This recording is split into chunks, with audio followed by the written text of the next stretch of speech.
Ration card ఉందా? అయితే ఈ వార్త మీకోసమే.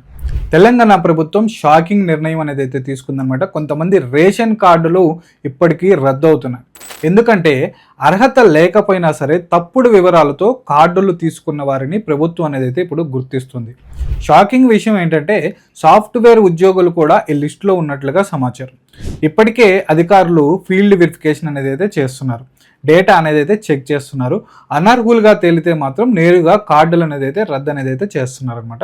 ఇంకా ఎవరెవరిని పరిశీలిస్తున్నారనేది చూసుకున్నట్లయితే నెలకి 50,000 నుంచి 2 లక్షల వరకు జీతాలు పొందే ఉద్యోగులు, అలాగే ఇన్కమ్ ట్యాక్స్ చెల్లించే వాళ్ళు, అధిక ఆదాయం ఉన్నవారు ఇప్పుడు వెరిఫికేషన్లో ఉన్నట్లుగా తెలుస్తుంది అనమాట.